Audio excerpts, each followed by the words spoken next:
Voici une terre ancienne et oubliée. Un désert de sable et de rochers, où s'élevait autrefois la cité arrogante des Tamoud. Un peuple béni par une force et une habileté extraordinaires, capable de tailler des demeures somptueuses à même la montagne, des palais défiant la gravité, s'élevant vers un ciel d'un bleu implacable. Mais leur puissance, leur maîtrise architecturale, les a aveuglés. Ils se sont crus invincibles, au-dessus des lois, même divines. Allah, dans sa miséricorde, leur envoya l'un des leurs, un homme juste et pieux, nommé Salih, alayhi salam, pour les guider. Il leur prêcha l'unicité d'Allah, les suppliant d'abandonner leurs idoles de pierre et de bois, de revenir à la droiture. Il leur parla avec douceur, avec fermeté, avec l'espoir de les sauver d'eux-mêmes.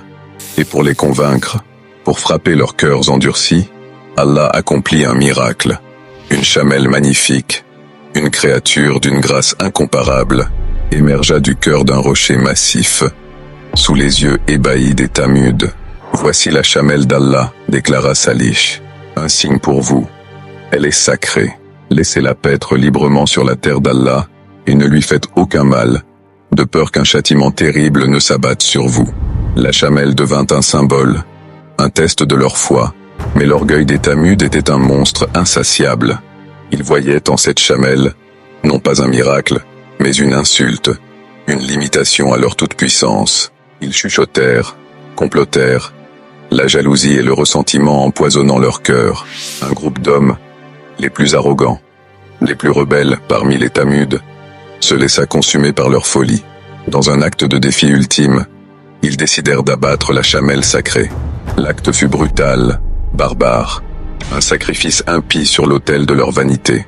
Ils se sont ensuite moqués de Salih alayhi salam, criant « Où est-il ce châtiment dont tu nous menaces? Fais-le venir si tu es vraiment un prophète. » Alors, le ciel s'obscurcit, non pas d'un orage ordinaire, mais d'une noirceur oppressante, annonciatrice d'un malheur inimaginable.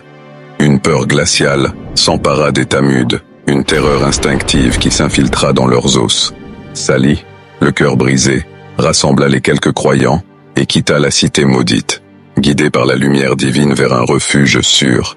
Et puis, il est venu, le cri, un rugissement céleste d'une puissance inconcevable, un hurlement apocalyptique qui déchira le ciel et fit trembler la terre jusqu'en ses fondations.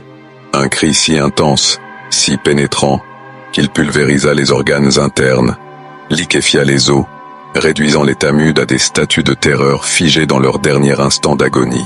Le sol se fissura, engloutissant les hommes et leurs demeures. Leurs palais de pierre, symboles de leur arrogance, s'effondrèrent, les ensevelissant dans un linceul de roches et de poussière. Ce cri unique, cette déflagration sonore de la colère divine, effaça toute trace de vie en un instant. Au lever du jour, un silence de mort régnait sur l'ancienne cité des Tamuds. Leurs maisons sculptées dans la roche, jadis fières et imposantes, n'étaient plus que des tombeaux béants. Le cri les avait tous foudroyés, sans distinction. Leurs corps, pétrifiés par la terreur, restèrent figés dans des poses grotesques, un avertissement éternel, gravé dans la pierre pour les générations futures. Le destin tragique des Tamuds résonne à travers les âges comme un rappel glaçant. L'arrogance, l'impiété et le défi lancé à la puissance divine ne mènent qu'à une destruction totale et irrévocable. Leur histoire est un murmure dans le vent du désert, un écho terrifiant du cri qui les a réduits au silence pour l'éternité.